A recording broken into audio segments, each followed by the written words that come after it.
Welcome back. Here we are in our Synapse studio. Let's start exploring the data. Let's go over to the Data Hub and then click on Linked so that you can see your storage account, because that's where we copied our data. And if you expand the storage account name, you'll see the containers, the one be uploaded, the data to is the NYC taxi data, and we should see all our files here. So the first one we want to start with is our taxizone.csv. Let's right-click on the file and then click on New SQL Script and click on Select Top 100 Rows. And that gives us this auto-generated piece of code which will select the top 100 records from our file in the data lake. You can simply run this SQL statement to read the data from our file in the data lake without the need for loading that into a table or creating an external table over it. So let's run that. As you can see here, all the data has been brought back from the data lake. The headers are not being identified correctly, which we can fix in a minute, but it's got all the data that we need to read. So the important thing to note here is the OPENROWSET function. This function reads the contents of the remote file and returns the result as a set of rules. It can be referenced in the from class of physical copy, just like using a table. So that's what we've done here. We've used the OPENROWSET function in place of a table and the OPENROWSET function. Let's read the file and gives the results back as a set of rules, and that's what is being selected here. OPENROWSET function has a set of options. Let's go through the three options listed here first, and then we can add the others as and when we need them. The bulk provider option lets us read the data from the remote file specified in our URL right here. That URL specified here is using the HTTPS protocol. But you can also use the familiar ABFSS protocol for ADLS Gen 2 as Gen 2 and the Windows as your storage blob protocol, or the WSB protocol for reading from the standard as your blob storage. So let me show you how to use the ABFSS protocol quickly. I'm going to just maximize the screen and get rid of the tabs we don't need, and let me copy that, and then I'm going to change that to use the ABFS protocol. So all you do is actually just change the steps to ABFSS. And then in the ABFSS protocol, you would have the container name before the storage account name. So it'll be container name, add storage account name, and then you don't need the container name here. It will be followed by the folders within the container and then the file names. So if you run this one, it should give you the same results, and the preferences are up to you. So it's up to you to choose whichever one you want. In a lot of other places, people would have been familiar using their ABFSS protocol. That's why I wanted to show you ABFSS. But if you feel comfortable with HTTPS, please feel free to use that. And then if you have a standard as a blob storage rather than the ADLS Gen 2 instead of ABFSS, you would be using the WASPS protocol here. The other option you've got is the format. Let's specify the format of the file. This file is a CSV file.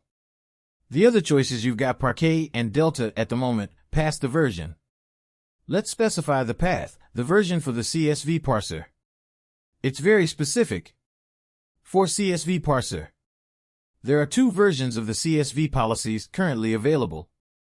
Parser version 1.0 is richer in terms of functionality, but version 2.0 is more performant, so it's recommended to use version 2 or whenever possible. You can see the difference between 1.0 and 2 that well here as it specifies here. Version 2.0, for example, has limitations on the number of characters. So you can have the number of characters in one column restricted to only 8,000 and maximum row size is limited to 8 megabytes as well. So if you have a larger column length or larger row sizes, then you will have to use 1.0. But 2.0, as I said, is more performant. So you should be using 2.0 whenever possible. But please take a look through here. I leave this link in the course files for you as well. Let's now switch over to this in Synapse Studio. As you can see here, our headers are not being identified and the header is listed as the first red card in the output. We want the header to be identified as the header. So the OPENROWSET function gives us another option for that, and that's called header_row, and we just have to set it to true and it should be able to identify the header now. So let me run that. And as you can see now, actually the header is being correctly identified. The other thing we are normally concerned about in a CSV file is the field terminator in our file for taxi zone. The terminator is a comma here and the line terminator is the new line as well. But that's not always the case. So we want to be able to specify a terminator. So for example, you might have a tab separated file or a pipe delimited file. So you want the CSV parser to be able to handle those as well. So there are a couple of options you can specify.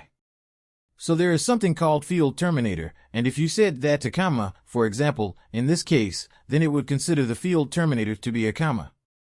But if you have a pipe in your data, then you would specify pipe.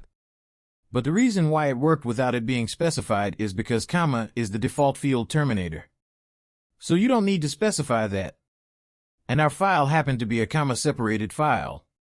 So we have another file which is a tab delimited file. And when we come to explore the data, I'll show you how that works. So let me just quickly run this again and show you the results have been changed. And then now we want to specify the row terminator as well. So again, for terminator, you would specify a row terminator equals, and then you would have to specify if it's a new line character. For example, you would just say /n. So the defaults here for terminator are not just the /n, it is the /n and the slash or slash and, which is the carriage return new line character. So it handles both Windows as well as Unix formats by default. Again, because the /n and the slash isolation are the defaults. We didn't have to specify them, but by specifying them, it's not going to change the results in any way. We've now been working on this SQL script for some time, but we have been saved anything just so we don't lose our changes. Let's save the file. So I'm going to call it as one_explore taxes on. And let's put it into an appropriate folder. Well, we want to have this organized, but because this is going to be part of the project now. So let's click on developer.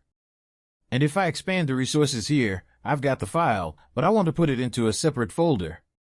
So let me go to new folder, and then I'm going to call this one nyc_taxi, and then I'm going to create a further folder within that one.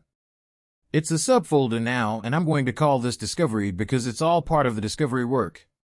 And I'm going to put my file into that folder. And let's click on publish and publish the changes to the Synapse repository. Okay. That's been published now. That's the end of the lesson. I'll see you in the next one.